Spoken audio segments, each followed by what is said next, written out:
Hello everyone, good morning to all of you and welcome to online study point.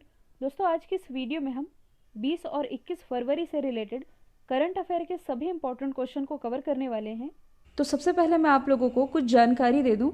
देखिए, जो भी student SSC exam के लिए preparation करते हैं उनके लिए सबसे इम्पॉर्टेंट है इस मूवमेंट में टेस्ट सीरीज़ को रिलीजियसली फॉलो करना। ऐसे एग्ज़ाम बैक टू बैक आने ही वाले हैं, तो टेक्स्ट बुक जिसके टेस्ट सीरीज़ 1 करोड़ से ज़्यादा स्टूडेंट अभी तक अटेम्प्ट कर चुके हैं उनके पास में आप लोगों को एसएससी सीजीएल के लिए 363 मॉक और एसएससी सीएचएसएल के लिए 282 मॉक, एसएससी सीपीओ के लिए 125 मॉक, इसके अलावा एसएससी स्टेनोग्राफर के लिए 61 मॉक और इसके अलावा भी आईबी एशियो के जो कि आईबी के एग्ज़ाम है इसके लिए आप लोगों को 76 फुल मॉक टेस्ट मिलेंगे। इसके साथ ही आरआरबी और एनटीपीसी की भी तैयारी के लिए कुछ 330 मॉक ये आप लोगों को मिल जाएंगे। और अभी टेक्स्ट बुक का एनिवर्सरी ऑफर भी चल रहा है जहां 299 में आप लोगों को टेक्स्ट बुक पास मिल जाएगा, जिसमें कि 200 एग्ज़ाम के लिए 12,000 प्लस मॉक मिल सकेंगे। तो आपको स्टडी पॉइंट मतलब कि स्टडी 10 इस कूपन को अप्लाई करना है और इससे आप लोगों को 30 रुपये एक्स्ट्रा डिस्काउंट भी मिल सकेगा। लिंक डिस्क्रिप्शन बॉक्स में दी हुई है। और जैसा कि आप सभी जानते हैं कि कल की करंट अफेयर की क्लास मिस हो गई थी, इसलिए आज की इस वीडियो में हम टोटल 15 इंपॉर्टेंट क्वेश्चन को डिटेल के साथ डिस्कस करेंगे, इसलिए वीडियो को आप लास्ट तक देखेंगे। स्टार्ट करते हैं। हमारा पहला क्वेश्चन, हाल ही में किस देश का 5वां रोवर जिसका नाम है परसीवरेंस ये मंगल की सतह पर उतारा गया है? तो ये है अमेरिका का रोवर जिसका नाम है परसीवरेंस, जो कि अभी हाल ही में मंगल ग्रह पर लैंड कर चुका है। आप सभी जानते हैं कि हाल ही में मतलब कि आजकल जो आप न्यूज़ पढ़ रहे हैं ये कहीं ना कहीं मंगल ग्रह से ही रिलेटेड आ रही हैं। तो मंगल ग्रह का मुद्दा पूरे वर्ल्ड में ये सुर्खियों में है। जैसे कि कुछ दिन पहले मैंने आप लोगों को बताया था कि यूएई का जो मार्स मिशन है जिसका नाम है होप, ये भी मंगल की कक्षा में प्रवेश कर चुका है। कक्षा में कहने का मतलब ये है कि ये है मंगल ग्रह और इसके बाहर ये है ऑर्बिट। तो इसकी कक्षा में पहुंच चुका था होप मिशन जो कि है यूएई का। इसके बाद चाइना का जो मार्स मिशन है जिसका नाम है तियानवेन-1, ये भी पहुंच चुका था मंगल के ऑर्बिटर में। और अब ये न्यूज़ आ रही है कि ये जो अमेरिका का मतलब कि नासा है, जो अमेरिका की स्पेस एजेंसी, इसके द्वारा ये जो परसीवरेंस रोवर भेजा गया है ये ऑर्बिटर में नहीं पहुंचा है, ये डायरेक्ट पहुंच चुका है मंगल ग्रह के अंदर ही। तो इसके बारे में यदि हम डिस्कस करें तो ये जो आप देख रहे हैं यही है रोवर। इसके बारे में यदि मैं आप लोगों को कुछ एक्स्ट्रा फैक्ट बताऊं तो ये जो आप गाड़ी के जैसे देख रहे हैं इस रोवर का वजन है 1 टन। 1 टन भार का ये रोवर है और 7 फीट लंबी रोबोटिक आर्म है इसमें।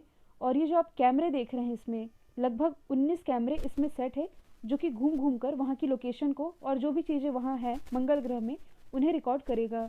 और वहाँ यदि कोई आवाज़ आती है तो उसे भी रिकॉर्ड करने के लिए इसमें माइक्रोफोन भी सेट किया गया है। खास बात यह है कि ये जो रोवर है ये करीब 30 चट्टानों और मिट्टियों के जो सैंपल है ये इकट्ठा करके पृथ्वी पर भेजता रहेगा। तो ऐसी भी कुछ स्पेशल टेक्नोलॉजी मतलब कि ऐसी भी कुछ व्यवस्था की गई है कि मिट्टी के सैंपल खुद ही कलेक्ट करेगा और उसे पृथ्वी पर भेज सकेगा। तो ये है रोवर परसीवरेंस जिसे भेजा गया है अमेरिका की स्पेस एजेंसी नासा के द्वारा। मंगल से रिलेटेड कुछ फैक्ट हैं, मैं आप लोगों को बता दूं कि पृथ्वी और मंगल के बीच काफ़ी सारी सिमिलैरिटी पाई जाती हैं, इसलिए विश्व की जो प्रमुख अंतरिक्ष एजेंसियां हैं ये मंगल पर काफ़ी ज़्यादा फोकस भी कर रही हैं। आप यदि सोलर सिस्टम में मंगल की लोकेशन देखेंगे तो ये कुछ इस प्रकार है। सबसे पहले है बुध, शुक्र, पृथ्वी। पृथ्वी तीसरे नंबर पर है, फिर चौथे स्थान पर है मंगल। साथ ही आप ये भी देख सकते हैं, कई बार एग्जाम में पूछा जाता है कि क्षुद्र ग्रह यानी कि एस्टेरॉयड बेल्ट ये कहाँ पाए जाते हैं? तो ये जुपिटर और मार्स के बीच ये जो आप देख रहे हैं यही है एस्टेरॉयड बेल्ट। तो मंगल और बृहस्पति के बीच पाया जाता है ये एस्टेरॉयड बेल्ट। इसके अलावा मंगल के 2 प्रमुख उपग्रह भी हैं जो कि एग्जाम में पूछे जाते हैं। इनका नाम क्या है? फोबोस, दूसरा है डिबोस। यही है मंगल के प्रमुख उपग्रह। और परसीवरेंस रोवर से रिलेटेड जितने भी फैक्ट हैं मैंने आप लोगों के लिए पीडीएफ में लिख दिए हैं, आप लोगों को एज इट इज़ मिल जाएगा। हाल ही में Skoch chief minister of the year का अवार्ड ये किसे मिला है? तो इससे अभी हाल ही में सम्मानित किए गए हैं वाई एस जगन मोहन रेड्डी। ये है कौन? तो ये है आंध्र प्रदेश के मुख्यमंत्री।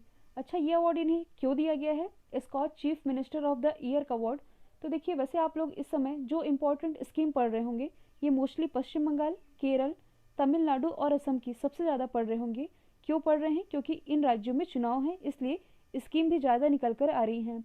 लेकिन आप लोगों को मालूम होना चाहिए कि जब भी मैं आप लोगों को करंट अफेयर पढ़ाती हूँ तो जो मोस्टली स्कीम निकल कर सामने आती हैं, चाहे चुनाव हो या ना हो, दो राज्य हैं, एक तो है ओडिशा, दूसरा है आंध्र प्रदेश, जो कि सबसे ज़्यादा योजनाएं निकालता है, चाहे उस राज्य में चुनाव होने हो या ना होने हो। तो सबसे ज़्यादा लोकहित का कार्य स्कीम के द्वारा इन्हीं राज्यों में किया जाता है। और इसी के लिए ये जो जगन मोहन रेड्डी है इन्हें सम्मानित किया गया है Skoch chief minister of the year award से। और ये अवार्ड किन्हें दिया जाता है, शुरुआत कब से हुई थी, ये सब कुछ पीडीएफ में लिख दिया गया है, आप लोगों को मिल जाएगा।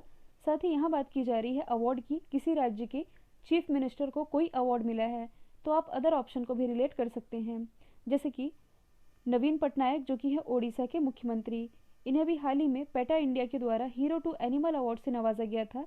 एडापट्टी के पलानीस्वामी जो कि है तमिलनाडु के मुख्यमंत्री, इन्हें पॉल हैरिस फेलो सम्मान से सम्मानित किया जा चुका है। इसके अलावा जो अर्जुन मुंडा हैं, ये कौन है? आदिवासी मामलों के मंत्री, तो इन्हें स्कॉच चैलेंजर अवार्ड मिला था।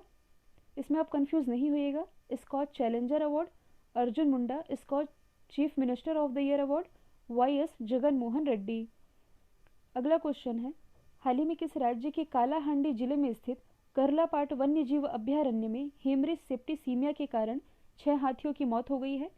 तो ये न्यूज़ अभी चर्चे में भी रही है। आपसे एग्जाम में ये भी पूछा जा सकता है कि हाल ही में चर्चे में रहे करलापाट वन्य जीव अभ्यारण्य ये किस राज्य में स्थित है? तो ये स्थित है ओडिशा में, जहाँ अभी हाल ही में 6 हाथियों की मौत हुई है। किसके कारण? हेमरेज सेप्टिसीमिया के कारण। ये क्या है? तो देखिए ये एक बैक्टीरिया रोग है जो कि अभी तक केवल मवेशियों में देखा जाता था, लेकिन अब ये हाथियों में भी देखा गया है, जिसके कारण 6 हाथियों की मौत हुई है, इसलिए ये चिंता का विषय भी है। तो ये स्थित है कालाहांडी जिले में। हाल ही में कौन वर्ल्ड सोलर बैंक को लॉन्च करने की योजना बना रहा है? तो वर्ल्ड सोलर बैंक जो कि लॉन्च किया जाएगा आईएसए के द्वारा, यानी कि इंटरनेशनल सोलर अलायंस के द्वारा। तो सबसे पहले हम जानेंगे आईएसए के बारे में, इसके बाद जानेंगे इस वर्ल्ड सोलर बैंक के बारे में। तो यदि हम बात करें इंटरनेशनल सोलर अलायंस की, तो मैं आप लोगों को बता दूं कि ये भारत की ऐसी पहली अंतर्राष्ट्रीय संधि है जिसका हेडक्वार्टर भारत में ही है। भारत में कहाँ स्थित है? गुरुग्राम, हरियाणा में। और जो COP21 हुआ था, यानी कि कॉन्फ्रेंस ऑफ पार्टीज, जो कि हुआ था 2015 में, तो इस कॉन्फ्रेंस ऑफ पार्टीज 21 के दौरान भारत और फ्रांस के द्वारा इसका प्रस्ताव रखा गया था। किसका प्रस्ताव? इंटरनेशनल सोलर अलायंस का प्रस्ताव। और ये समझौता किया गया कि 121 देश जो कि कर्क रेखा और मकर रेखा के बीच आते हैं। आप देख सकते हैं ये है ट्रॉपिक ऑफ कैंसर और ये है ट्रॉपिक ऑफ कैप्रिकॉन, मतलब कि 121 ऐसी कंट्रीज जो कि कर्क रेखा और मकर रेखा के बीच आती है, उन देशों के बीच सोलर एनर्जी के क्षेत्र में काम करने के लिए टेक्नोलॉजी शेयर की जाए, इस पर्पज से आईएसए का गठन किया गया था। और मैं आप लोगों को बता दूं कि ये जो आईएसए समझौता है इसमें अभी तक 87 कंट्रीज साइन कर चुकी हैं, और जो 87th कंट्री इसमें साइन की है इसका नाम है निकारागुआ। और मैं आप लोगों को बता दूं कि आईएसए की अध्यक्षता अगले 2 साल के भारत के पास है, जबकि इसका जो उपाध्यक्ष है ये बना है फ्रांस। अब यहाँ जो टर्म लिखा हुआ है वर्ल्ड सोलर बैंक, ये क्या है इसके बारे में हम जान लेते हैं। तो जैसे हमने अभी डिस्कस किया है 2015 के COP21 के बारे में, जहाँ आईएसए का प्रस्ताव रखा गया था। अब आगामी कोप कब होना है, यानी कि COP26 जो कि होना है इसी साल 2021 में, और ये कहाँ आयोजित किया जाएगा? स्कॉटलैंड के ग्लासगो में। तो इस COP26 में भारत के द्वारा वर्ल्ड सोलर बैंक के प्रस्ताव को रखा जाएगा। अब ये है क्या? तो देखिए इस वर्ल्ड सोलर बैंक का पर्पस ये है कि अगले 10 साल में दुनिया को $50 बिलियन लोन दिया जाए। और क्यों लोन दिया जाए? तो ऐसे देश जो कि सोलर टेक्नोलॉजी के क्षेत्र में काम करना चाहते हैं। कहने का मतलब ये है कि अपना जो देश भारत है ये अन्य देशों को सोलर टेक्नोलॉजी बेचेगा भी, साथ ही उन्हें पैसा भी देगा, मतलब कि लोन भी देगा। इसी के पर्पस से वर्ल्ड सोलर बैंक स्थापित करने जा रहा है आईएसए। हाल ही में 2020 tree city of the world के रूप में किसे चुना गया है? तो tree city of the world इसके रूप में अभी हाल ही में चुना गया है हैदराबाद को, जो कि तेलंगाना की कैपिटल है। और इसे किसके द्वारा चुना गया है? तो यहाँ जो आप टर्म देख रहे हैं अर्बर डे फाउंडेशन, इसके द्वारा चुना गया है। अब अर्बर डे फाउंडेशन ये क्या है? तो देखिए ये एक तरह का फाउंडेशन है जो कि दुनिया के अंतर्गत शहरों में मतलब कि सिटीज़ में लोगों को पेड़ लगाने के लिए इनकरेज करता है, क्योंकि शहरों में ही तो सबसे ज़्यादा प्रदूषण होते हैं। इसके कारण अर्बन डे फाउंडेशन शहरों में लोगों को ज़्यादा से ज़्यादा पेड़ लगाने के लिए इनकरेज करता है। इसी में जो हैदराबाद है, इसकी दो प्रमुख योजनाएं रही हैं हरियाली को बढ़ावा देने के लिए। एक तो है हरिथा हरम योजना, दूसरी योजना का नाम है अर्बन फॉरेस्ट योजना, जिसके अंतर्गत हैदराबाद में ज़्यादा से ज़्यादा पेड़ लगाने के लिए लोगों को अवेयर किया गया। इसी कारण इसे 2020 tree city of the world के रूप में चुना गया है। यदि हम बात करें हैदराबाद की, जो कि तेलंगाना की कैपिटल है, साथ ही ये मूसी नदी के किनारे बसी हुई है। कई बार एग्जाम में पूछा जाता है कि चार मीनार ये कहाँ स्थित है, तो ये स्थित है हैदराबाद में ही। इसके अलावा भारत का पहला ब्लॉक चेन जिला ये भी हैदराबाद ही है। विश्व का सबसे बड़ा मेडिटेशन सेंटर ये हैदराबाद में ही स्थापित किया गया है, जहां लगभग 1 लाख लोगों को मेडिटेशन के निःशुल्क ट्रेनिंग दी जाती है। और साथ ही भारत का पहला डॉग पार्क ये स्थापित किया गया है हैदराबाद में ही, जबकि नॉर्थ इंडिया का पहला डॉग पार्क ये भी हाल ही में ओपन किया गया है पंजाब की कैपिटल चंडीगढ़ में। अगला क्वेश्चन है, भारत के सबसे बड़े हॉकी स्टेडियम जिसका नाम है बिरसा मुंडा हॉकी स्टेडियम, इसकी नींव कहाँ रखी गई है? तो मैंने आप लोगों को पहले भी बताया था कि भारत का जो सबसे बड़ा हॉकी स्टेडियम है ये बनने जा रहा है ओडिशा में। और ओडिशा में ये कहाँ बनाया जाएगा? ये बनाया जाएगा ओडिशा के राउरकेला में। और ये कुछ इस तरह से बन करके तैयार होगा। जैसा कि आप सभी जानते हैं कि 2023 में जो हॉकी मेंस वर्ल्ड कप है इसे ओडिशा ही होस्ट करने वाला है। मतलब कि ओडिशा की जो राजधानी भुवनेश्वर में स्थित है कलिंगा स्टेडियम। भुवनेश्वर और राउरकेला दोनों शहरों में इसका आयोजन किया जाएगा, तो उसके पहले ही ये बनकर के कंप्लीट हो जाएगा।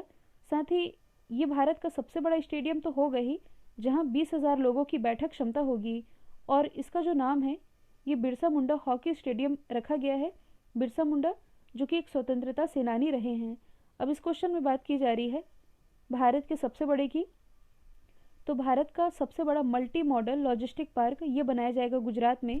भारत का सबसे बड़ा प्लास्टिक चरखा ये बनाया गया है नोएडा में। जब महात्मा गांधी जी की 150वीं जयंती सेलिब्रेट की गई थी 2 अक्टूबर 2019 में। केरल में विश्व का सबसे बड़ा एलिफेंट रिहैबिलिटेशन सेंटर स्थापित किया जा रहा है। अगला क्वेश्चन है, आईपीएल 2021 के सबसे महंगे खिलाड़ी कौन बने हैं? तो ये बन गए हैं क्रिस मॉरिस जो कि साउथ अफ्रीका के ऑलराउंडर हैं। 2021 में जो आईपीएल होना है इसमें इन्हें खरीदा गया है 16.25 करोड़ में। किसके द्वारा? राजस्थान रॉयल्स के द्वारा। यदि आप लोगों को याद होगा तो 2020 में सबसे महंगे खिलाड़ी मतलब कि आईपीएल 2020 के सबसे महंगे खिलाड़ी रहे थे ऑस्ट्रेलिया के पैट कमिंस, जिन्हें लगभग 15.5 करोड़ रुपए में खरीदा गया था कोलकाता नाइट राइडर्स के द्वारा। अच्छा, एबी डिविलियर्स कौन है? तो ये साउथ अफ्रीका से बिलोंग करते हैं और आईपीएल से 100 करोड़ कमाने वाले ये पहले विदेशी बन गए हैं। तो यहाँ बात की जा रही है सबसे महंगे खिलाड़ी की, तो ये बन गए हैं क्रिस मॉरिस जो कि साउथ अफ्रीका के ऑलराउंडर हैं। और कौन से खिलाड़ी कितने में खरीदे गए हैं, किस टीम ने खरीदा है, ये सारी रैंकिंग आप लोगों को पीडीएफ में मिल जाएगी। हाल ही में सर्व महिला उत्कृष्टता पुरस्कार 2021 से किसे सम्मानित किया गया है? सर्व कहने का मतलब ये है science and engineering research board. तो ये वुमेन एक्सीलेंस अवार्ड 2021 से सम्मानित की गई हैं सोनू गांधी, अंतरा बनर्जी, शोभना कपूर, ऋतु गुप्ता, यानी कि उपरोक्त सभी को ही सम्मानित किया गया है। और ये जो अवार्ड है सर्व एक्सीलेंस अवार्ड यानी कि science and engineering research board, इसके द्वारा ये जो वुमेन एक्सीलेंस अवार्ड है ये 40 से कम उम्र की उन महिलाओं को दिया जाता है जिन्होंने साइंस और इंजीनियरिंग के क्षेत्र में उत्कृष्टता हासिल की हो। हाल ही में किस राज्य में स्नेकपीडिया एप्लीकेशन लॉन्च किया गया है? तो ये भी हाल ही में लॉन्च किया गया है केरला में। स्नेकपीडिया जैसे कि नाम से ही स्पष्ट हो रहा है ये रिलेटेड है सांपों से। कहने का मतलब ये है कि इस एप्लीकेशन में सांपों की विभिन्न प्रजातियों की पहचान की जा सकेगी, साथ ही सांप काटने पर प्राथमिक क्या उपचार किए जा सकते हैं इसके बारे में भी बताया गया है। और देखिए, दुनिया भर में लगभग 3600 से अधिक सांपों की प्रजातियां पाई जाती हैं। इन 3600 में से 300 प्रजाति तो भारत में ही मिलती हैं और इन 300 में भी 100 से अधिक प्रजातियां सांपों की ये पाई जाती हैं केरला में। तो सांपों की पहचान के लिए मतलब कि सांपों से related A to Z fact कि कौन सा सांप कौन सी प्रजाति का है और इसके काटने पर कौन सा उपाय किया जा सकता है, ये सभी इन्फॉर्मेशन इस एक एप्लीकेशन में मिल सकेगी साथ ही इस एप्लीकेशन में सांपों की पहचान के लिए हेल्पलाइन मेन्यू भी अवेलेबल है और यही एप्लीकेशन है जो कि लॉन्च किया है केरला ने। हाल ही में Dada Saheb Phalke international film festival 2021 में मोस्ट वर्सेटाइल एक्टर ये किसे चुना गया है? तो मोस्ट वर्सेटाइल एक्टर ये भी हाल ही में चुने गए हैं के मेनन। के मेनन जिनकी इमेज आप देख भी पा रहे हैं और ऑप्शन में जितने भी एक्टरों के नाम लिखे हैं ये सभी ये दिग्गज एक्टर हैं। इनसे रिलेटेड एक एक फैक्ट हम डिस्कस कर लेते हैं। जैसे कि मनोज बाजपेयी, इन्हें 2019 में पद्मश्री से नवाजा जा चुका है। नवाजुद्दीन सिद्दीकी, इन्हें कुछ समय पहले ही यूके में गोल्डन ड्रैगन अवार्ड से सम्मानित किया गया था फिल्म क्षेत्र में उत्कृष्टता के लिए। जबकि जो पंकज त्रिपाठी हैं, पंकज त्रिपाठी इन्हें कुछ समय पहले ही बिहार खादी का ब्रांड एम्बेसडर भी बनाया गया है। हाल ही में उत्तर प्रदेश का पहला ट्रांसजेंडर सार्वजनिक शौचालय ये कहाँ बनाया गया है? तो ये बनाया गया है वाराणसी में। तो देखिए, समाज में ट्रांसजेंडरों को भी बराबर का हक मिल सके, इस पर्पज से उत्तर प्रदेश का ये जो पहला ट्रांसजेंडर सार्वजनिक शौचालय है ये बनाया गया है वाराणसी में। वाराणसी जो कि नरेंद्र मोदी जी का निर्वाचन क्षेत्र है। अब इस क्वेश्चन में बात की जा रही है उत्तर प्रदेश के किसी शहर की जो कि चर्चे में रहे हैं, तो हम अदर ऑप्शन को डिस्कस कर लेते हैं। उत्तर प्रदेश के मथुरा में ही भारत का पहला एलिफेंट हॉस्पिटल स्थापित किया गया है। उत्तर प्रदेश के ही मेरठ में भारत का पहला एनिमल वॉर मेमोरियल स्थापित किया गया है। इसके अलावा यदि हम बात करें उत्तर प्रदेश की राजधानी लखनऊ की, लखनऊ जो कि गोमती नदी के किनारे बसी हुई है, इसी लखनऊ के चारबाग रेलवे स्टेशन से भारत का पहला हेल्थ एटीएम लॉन्च किया गया है। कई लोग कमेंट बॉक्स में ये पूछते हैं कि हेल्थ एटीएम ये क्या होता है, तो मैंने आप लोगों को बताया भी है कि ये एक ऐसा एटीएम है जिसमें कि 50 से 100 रुपये तक के, मतलब कि 50 और 100 रुपये के इस एटीएम में जाने पर आप लोगों को 50 रुपये और 100 रुपये में 16 तरह के चेकअप कराने की फैसिलिटी मिल सकेगी और जो रिपोर्ट है ये मात्र 10 मिनट में मिल जाएगी। यही है हेल्थ एटीएम। हाल ही में प्रधानमंत्री नरेंद्र मोदी जी ने कहाँ से महाबाहु ब्रह्मपुत्र पहल की शुरुआत की है? तो इसकी शुरुआत अभी हाल ही में की गई है असम से। अब ये पहल है जो महाबाहु ब्रह्मपुत्र पहल, ये है क्या? तो इससे रिलेटेड सारे फैक्ट मैंने आप लोगों के लिए यहाँ लिख दिए हैं। इस पहल के तहत निमाटी से माजुली द्वीप, उत्तरी गुवाहाटी से दक्षिणी गुवाहाटी और धुबरी से हाट सिंगमारी के बीच रो पैक सर्विस शुरू की जाएगी। इसके तहत ये जो आप देख रहे हैं निमाटी से माजुली द्वीप के बीच, अभी यदि आप कार से जाएंगे तो जाने में मतलब कि 420 किलोमीटर की ये दूरी है। रो पैक सर्विस शुरू होने के बाद इसकी दूरी मात्र 12 किलोमीटर ही रह जाएगी। तो ये सारी सुविधाएं दी जाएंगी महाबाहु ब्रह्मपुत्र पहल के तहत। हाल ही में फेसबुक ने किस देश के प्रकाशकों पर न्यूज़ साझा करने पर रोक लगा दी है? तो ये रोक अभी हाल ही में लगाई गई है ऑस्ट्रेलिया के लोगों के द्वारा। कहने का मतलब ये है कि अब ऑस्ट्रेलिया के जो लोग हैं ये फेसबुक पर कोई भी न्यूज़ शेयर नहीं कर पाएंगे। अब ये पूरा मैटर है क्या, मैं आप लोगों को बता दूं कि ऑस्ट्रेलिया का जो लोकल मीडिया हाउस है इसने ऑस्ट्रेलिया सरकार से ये शिकायत की थी कि ये जो फेसबुक है ये हमारी जानकारी पहले ही शेयर कर देता है। हालांकि दो लोगों की शिकायत की गई थी, मतलब कि दो कंपनीज की शिकायत की गई थी, फेसबुक और दूसरा गूगल की। ये शिकायत की गई थी कि हमसे पहले तो फेसबुक और गूगल में ही सारी जानकारियाँ मिल जाती हैं, तो हमारी न्यूज़ कौन देखेगा। तो देखिए जो गूगल है, ऐसे में गूगल ने क्या किया कि ऑस्ट्रेलिया की एक कंपनी है जिसका नाम है सेवन वेस्ट मीडिया के साथ एक करार किया कि आप हमें ऑस्ट्रेलिया से रिलेटेड जितनी भी इंफॉर्मेशन है आप हमें प्रोवाइड कराइए। इसके बदले मतलब कि कुछ 30 मिलियन का ये समझौता हुआ था गूगल और सेवन वेस्ट मीडिया के बीच। तो सेवन वेस्ट मीडिया है जो ये ऑस्ट्रेलिया से रिलेटेड जितनी भी इंफॉर्मेशन है ये प्रोवाइड कराती है गूगल को। तो ऐसा करके गूगल तो निकल लिए, अब बच गया फेसबुक। तो फेसबुक ने क्या किया, मतलब कि फेसबुक के द्वारा अभी हाल ही में एक बयान जारी किया गया जिसमें ये कहा गया कि भले ही आपकी जो न्यूज़ है ये फेसबुक पर शेयर की जाती है, जैसे कि कभी आप लोगों ने फेसबुक में लिंक शेयर की होगी, लिंक पर क्लिक करने के बाद आपको वो वेबसाइट मिलती होगी जहाँ की वह एक्चुअल न्यूज़ है। तो फेसबुक ने ये बयान किया कि हम खुद ही आपकी न्यूज़ को प्रमोट कर रहे हैं जो कि फेसबुक पर शेयर की जाती है। तो ऐसे में सख्त रुख अपनाते हुए जो फेसबुक है इसने बैन कर दिया है ऑस्ट्रेलिया में। मतलब कि बैन तो नहीं किया है, लेकिन ऐसी कोई भी न्यूज़ जो कि फेसबुक पर शेयर की जा सकती है ये अब शेयर नहीं हो पाएगा ऑस्ट्रेलिया के लोगों के लिए। ऐसा फैसला किया है फेसबुक ने। फेसबुक इसकी स्थापना 2004 में मार्क जुकरबर्ग के द्वारा की गई थी। अब यहाँ हम जान लेते हैं ऑस्ट्रेलिया के बारे में। हाल ही में प्रधानमंत्री नरेंद्र मोदी जी ने कहाँ से महाबाहु ब्रह्मपुत्र पहल की शुरुआत की है? तो इसकी शुरुआत अभी हाल ही में की गई है असम से। अब ये पहल है जो महाबाहु ब्रह्मपुत्र पहल, ये है क्या? तो इससे रिलेटेड सारे फैक्ट मैंने आप लोगों के लिए यहाँ लिख दिए हैं। इस पहल के तहत निमाटी से माजुली द्वीप, उत्तरी गुवाहाटी से दक्षिणी गुवाहाटी और धुबरी से हाट सिंगमारी के बीच रो पैक सर्विस शुरू की जाएगी। इसके तहत ये जो आप देख रहे हैं निमाटी से माजुली द्वीप के बीच, अभी यदि आप कार से जाएंगे तो जाने में मतलब कि 420 किलोमीटर की ये दूरी है। रो पैक सर्विस शुरू होने के बाद इसकी दूरी मात्र 12 किलोमीटर ही रह जाएगी। तो ये सारी सुविधाएं दी जाएंगी महाबाहु ब्रह्मपुत्र पहल के तहत। हाल ही में फेसबुक ने किस देश के प्रकाशकों पर न्यूज़ साझा करने पर रोक लगा दी है? तो ये रोक अभी हाल ही में लगाई गई है ऑस्ट्रेलिया के लोगों के द्वारा।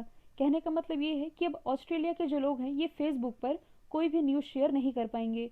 अब ये पूरा मैटर है क्या, मैं आप लोगों को बता दूं कि ऑस्ट्रेलिया का जो लोकल मीडिया हाउस है इसने ऑस्ट्रेलिया सरकार से ये शिकायत की थी कि ये जो फेसबुक है ये हमारी जानकारी पहले ही शेयर कर देता है। हालांकि दो लोगों की शिकायत की गई थी, मतलब कि दो कंपनीज की शिकायत की गई थी, फेसबुक और दूसरा गूगल की। ये शिकायत की गई थी कि हमसे पहले तो फेसबुक और गूगल में ही सारी जानकारियाँ मिल जाती हैं, तो हमारी न्यूज़ कौन देखेगा। तो देखिए जो गूगल है, ऐसे में गूगल ने क्या किया कि ऑस्ट्रेलिया की एक कंपनी है जिसका नाम है Seven West Media, Seven West Media के साथ एक करार किया कि आप हमें ऑस्ट्रेलिया से रिलेटेड जितनी भी इंफॉर्मेशन है आप हमें प्रोवाइड कराइए। इसके बदले मतलब कि कुछ 30 मिलियन का ये समझौता हुआ था गूगल और सेवन वेस्ट मीडिया के बीच। तो सेवन वेस्ट मीडिया है जो ये ऑस्ट्रेलिया से रिलेटेड जितनी भी इंफॉर्मेशन है ये प्रोवाइड कराती है गूगल को। तो ऐसा करके गूगल तो निकल लिए, अब बच गया फेसबुक। तो फेसबुक ने क्या किया, मतलब कि फेसबुक के द्वारा अभी हाल ही में एक बयान जारी किया गया जिसमें ये कहा गया कि भले ही आपकी जो न्यूज़ है ये फेसबुक पर शेयर की जाती है, जैसे कि कभी आप लोगों ने फेसबुक में लिंक शेयर की होगी, लिंक पर क्लिक करने के बाद आपको वो वेबसाइट मिलती होगी जहाँ की वह एक्चुअल न्यूज़ है। तो फेसबुक ने ये बयान किया कि हम खुद ही आपकी न्यूज़ को प्रमोट कर रहे हैं जो कि फेसबुक पर शेयर की जाती है। तो ऐसे में सख्त रुख अपनाते हुए जो फेसबुक है इसने बैन कर दिया है ऑस्ट्रेलिया में। मतलब कि बैन तो नहीं किया है, लेकिन ऐसी कोई भी न्यूज़ जो कि फेसबुक पर शेयर की जा सकती है ये अब शेयर नहीं हो पाएगा ऑस्ट्रेलिया के लोगों के लिए। ऐसा फैसला किया है फेसबुक ने। फेसबुक इसकी स्थापना 2004 में मार्क जुकरबर्ग के द्वारा की गई थी। अब यहाँ हम जान लेते हैं ऑस्ट्रेलिया के बारे में। तो ये है ऑस्ट्रेलिया। ऑस्ट्रेलिया की कैपिटल है कैनबरा, करेंसी है डॉलर, प्राइम मिनिस्टर है स्कॉट मॉरिसन। इसके अलावा ऑस्ट्रेलिया के पास ये वाला जो आप हिस्सा देख रहे हैं ये है तस्मानिया। जैसे कि भारत के नीचे में स्थित है श्रीलंका और इन दोनों के ही बीच में एक स्ट्रेट है जिसका नाम है पाक स्ट्रेट, सेम वैसे ही ऑस्ट्रेलिया और तस्मानिया के बीच एक स्ट्रेट है जिसका नाम है बास स्ट्रेट। दो प्रमुख खदानें हैं, एक है कलगुरली, दूसरी है कुलगाड़ी। एग्जाम में पूछा जाता है कि विश्व प्रसिद्ध हीरे की खदानें जिनका नाम है कलगुरली और कुलगाड़ी ये किस देश में स्थित है? तो ये ऑस्ट्रेलिया में ही स्थित है। ऑस्ट्रेलिया जिसे प्यासी भूमि का देश भी कहा जाता है। अच्छा, ऑस्ट्रेलिया से रिलेटेड एक और खदान है जो कि अभी हाल ही में चर्चा में रही है जिसका नाम है अर्गल खदान, जिसने कि अभी हाल ही में ऑस्ट्रेलिया में अपनी सर्विस बंद कर दी है। ये जो वेस्टर्न ऑस्ट्रेलिया है, वेस्टर्न ऑस्ट्रेलिया के किम्बरले क्षेत्र में ये स्थित है जो कि दुनिया की सबसे बड़ी गुलाबी हीरे की खदान है। हाल ही में आकाशवाणी समाचार के मुख्य महानिदेशक कौन बने हैं? तो ये भी हाल ही में बन गए हैं एन वी रेड्डी। इन्होंने स्थान लिया है जयदीप भटनागर का। ये जो आप देख रहे हैं यही है एन वी रेड्डी जो कि भारतीय सूचना सेवा के 1988 बैच के ऑफिसर हैं। यही बन गए हैं आकाशवाणी समाचार के मुख्य महानिदेशक। देखिए जो आकाशवाणी है इसे 1957 से पहले AIR यानी कि ऑल इंडिया रेडियो के नाम से जाना जाता था। इसके बाद इसे आकाशवाणी नाम दिया गया। इसकी स्थापना 1927 में की गई थी, 23 जुलाई 1927 में। हेडक्वार्टर स्थित है नई दिल्ली में। यदि हम अदर ऑप्शन को डिस्कस करें तो कुछ समय पहले ही जो RS शर्मा हैं यानी कि राम सेवक शर्मा ये आयुष्मान भारत के CEO बनाए गए हैं, जबकि अजय माथुर ये ISA यानी कि इंटरनेशनल सोलर अलायंस के स्पेशल सभा के महानिदेशक बने हैं। हाल ही में विश्व पेंगोलिन दिवस ये कब मनाया गया? तो ये भी हाल ही में मनाया गया 20 फरवरी को। पेंगोलिन आप देख सकते हैं, तो इन्हीं के लिए संरक्षण के प्रति लोगों में अवेयरनेस फैलाने के लिए वर्ल्ड पेंगोलिन डे मनाया जाता है और इस बार इसका 10वां संस्करण है। यदि एशिया और अफ्रीका महाद्वीप में देखा जाए तो पेंगोलिन की संख्या ये तेजी से घट रही है। इसी के संरक्षण के प्रति लोगों को जागरूक किया जाए इसलिए ये दिवस मनाया जाता है। अच्छा, यहाँ बात की जा रही है पेंगोलिन के संरक्षण की, तो आप एक और नाम रिलेट कर सकते हैं सस्मिता लेंका का। ये कौन है? तो ये उड़ीसा की वन अधिकारी हैं। मतलब कि अभी हाल ही में इनका नाम चर्चे में रहा है। ये भारत की पहली महिला वन अधिकारी बनी है, सस्मिता लेंका, जिन्हें अभी हाल ही में पेंगोलिन तस्करी के इंटरनेशनल नेटवर्क का खुलासा करने में मदद के लिए एशिया पर्यावरण प्रवर्तन पुरस्कार से सम्मानित किया गया था। लास्ट वीडियो में जो मैंने आप लोगों से सवाल पूछा था, इसका राइट आंसर था उत्तर प्रदेश। अब आप लोगों के लिए आज का सवाल है, संयुक्त राष्ट्र पूंजी विकास कोष के कार्यकारी सचिव के रूप में किसे नियुक्त किया गया है? तो इसका जो भी आंसर है कमेंट बॉक्स में बताइएगा। वीडियो यदि पसंद आया है तो लाइक, शेयर और सब्सक्राइब करना बिल्कुल मत भूलिएगा। तो आज के लिए इतना ही। Thank you so much.